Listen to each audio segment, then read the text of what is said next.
Good morning class. आज हमारा second chapter start हो रहा है, ह्यूमन सिस्टम।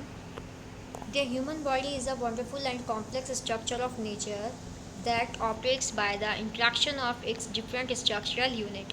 ह्यूमन बॉडी जो है वो एक बहुत ही वंडरफुल कॉम्प्लेक्स स्ट्रक्चर है, प्रकृति की बनाई हुई। Operate by the interaction of its different structural unit, जिसे ऑपरेट किया जा रहा है इंट्रैक्शन, जो डिफरेंट स्ट्रक्चरल यूनिट हमारी बनाई हुई है उनके बीच में इंट्रैक्शन से इसे ऑपरेट किया जा रहा है। The organization of the body begins with atoms, molecules and compounds and together with cells, tissues, organs and complex body system forms the human body. जो ऑर्गेनाइजेशन है बॉडी का वो बिगिनस विद एटम्स, किसके साथ शुरू हुआ? एटम्स के साथ स्टार्ट हुआ। मॉलिक्यूल्स एंड कॉम्प्लेक्स कंपाउंड्स, पहले स्टार्ट हुआ एटम्स, मॉलिक्यूल्स एंड कंपाउंड्स के साथ, and together with cells, tissue, organs and complex body systems. उसके बाद में cells, tissue, organ and complex body system बना, फॉर्म्स द ह्यूमन बॉडी, जिससे क्या बनी हमारी ह्यूमन बॉडी बनी। The human body works with mutual coordination of its constituents. जो ह्यूमन बॉडी है वो वर्क करती है mutual coordination of its constituents, यानी जिससे वो मिलकर बनी हुई है उन सब के बीच में जो म्यूचुअल वर्किंग होती है, कोऑर्डिनेशन है, उसी की हेल्प से हमारी ह्यूमन बॉडी वर्क कर रही है। The cells is basic structure and functional unit of the body. Underline कर लीजिएगा स्टूडेंट्स, जितना भी मैं अंडरलाइन कर रही हूँ साथ ही करते हुए चलें। The cell is the basic structural and functional unit of the body. जो सेल है वो एक हमारी basic structural and functional unit है बॉडी की। जैसे हमारे घरों में जो हमारा घर है उसका आधार क्या होती है? एक ईंट होती है, एक एक ईंट जुड़ के हमारा पूरा घर बनता है। वैसे ही हमारी जो पूरी बॉडी है वो किससे मिलकर बनी हुई है? सेल से मिलकर बनी हुई है। तो हमारी बॉडी का जो आधार है वो क्या है? सेल है।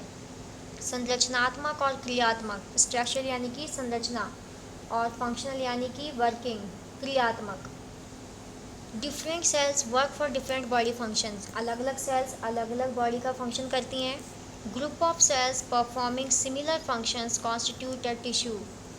ग्रुप ऑफ सेल्स जो एक ही तरीके का, वो सेल्स जो ग्रुप में एक ही तरीके का काम कर रही हैं वो मिलकर क्या कहलाती हैं? टिश्यू कहलाती हैं। Group of cell performing similar function is known as tissue, जैसे कि muscles, bones etcetera.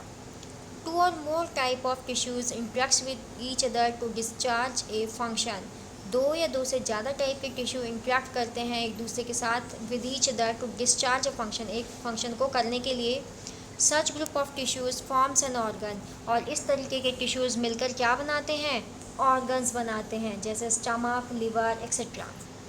Various organs of the body interact with each other. जो बहुत तरीके के ऑर्गन्स होते हैं बॉडी के, एक दूसरे से इंटरेक्ट करते हैं to perform a specific function, एक स्पेसिफिक फंक्शन करने के लिए, and form a body system organization, और क्या बनाते हैं? एक बॉडी का सिस्टम बनाते हैं, ऑर्गेनाइजेशन बनाते हैं। For example digestive system, respiratory system, ये सारे क्या है हमारी बॉडी के सिस्टम्स हैं। Next is various body systems work jointly in close coordination and form a human body. various body system जो हमारी बॉडी के अलग अलग सिस्टम्स हैं, वर्क जॉइंटली, एक साथ काम करते हैं, in close coordination and form a human body, और क्या बनाते हैं? एक ह्यूमन बॉडी बनाते हैं। In this lesson you will be given detailed information about various systems working in the human body. इस चैप्टर में हम उन सारे सिस्टम्स के बारे में पढ़ेंगे जो हमारी बॉडी में वर्क कर रहे हैं। ये सारे सिस्टम्स मैं आपको 9th क्लास में पढ़ा चुकी हूँ। अगर आप लोगों को याद हो तो ये मैं आपको प्रोजेक्टर पर भी दिखा चुकी हूँ कि किस तरीके से हमारी बॉडी के अंदर वर्क कर रहे हैं। इसमें शायद मैंने आपको excretory system, circulatory system, respiratory system and digestive system, ये सारे सिस्टम्स आपको मैंने प्रोजेक्टर पर शो किए थे। तो इसीलिए ये चैप्टर आपको इजीली समझ में आ जाना चाहिए, क्योंकि ये आप लोग पहले पढ़ चुके हैं। तो नेक्स्ट हमारा टॉपिक शुरू होता है digestive system. Human beings receive the energy and raw organic substances necessary for their body from the food. Human being receive करते हैं एनर्जी, यानी हम लोगों को जो एनर्जी मिलती है वो मिलती है रो ऑर्गेनिक सब्सटेंसेस। कहाँ से मिलते हैं? नेसेसरी फॉर देयर बॉडी, जो हमारी बॉडी के लिए ज़रूरी है, फ्रॉम द फूड, फूड से। एनर्जी और वो सारे ऑर्गेनिक सब्सटेंसेस जो हमारी बॉडी के लिए ज़रूरी है वो हमें कहाँ से मिलते हैं? फूड से। The food is made from various components. जो फूड है वो अलग अलग कॉम्पोनेंट से मिलकर बना है, जैसे कि protein, carbohydrate, fat, vitamin, mineral and salt, इन सब चीज़ों से मिलकर हमारा क्या बना हुआ है, फूड बना हुआ होता है। Most of these components present in the food in complex form, ज़्यादातर फूड आइटम्स जो है किस फॉर्म में प्रेजेंट होते हैं, कॉम्प्लेक्स फॉर्म में, जटिल अवस्था में प्रेजेंट होते हैं। For absorption in the body the complex food items are simplified, absorption के लिए इन सारे न्यूट्रिएंट्स के फूड, जो कॉम्प्लेक्स फूड है, जटिल फूड है, उसे किस में बदल दिया जाता है, सिंप्लीफाइड, सरल अणुओं में बदल दिया जाता है।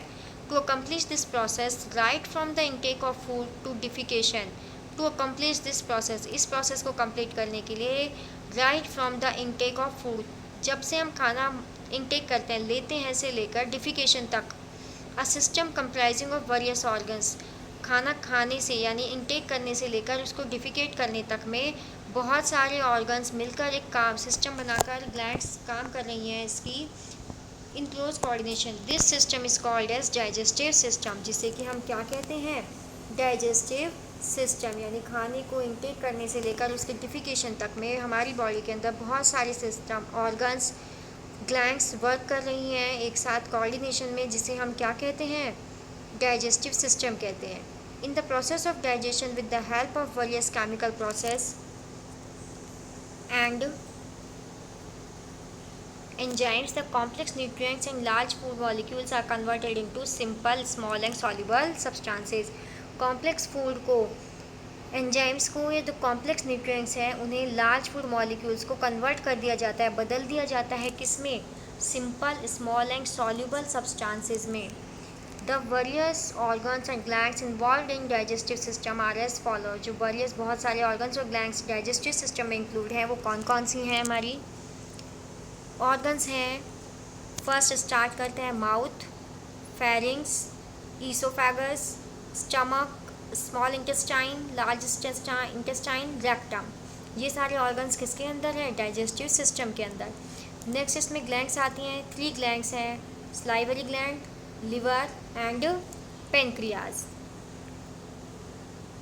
नेक्स्ट का जो टॉपिक है वो अभी मैं कल पढ़ाऊँगी नेक्स्ट क्लास में। अभी आज मैंने जितना पढ़ा है एंड क्लास, आप अब इस चैप्टर को सिर्फ क्वेश्चन आंसर ही लर्न नहीं करेंगे, इस कंप्लीट चैप्टर को लर्न करके चलेंगे। तो जितना मैंने अभी करवाया है उसे नोट डाउन करें अपने नोटबुक में, जो भी अंडरलाइन करवाया था, और साथ ही साथ उसे लर्न करें।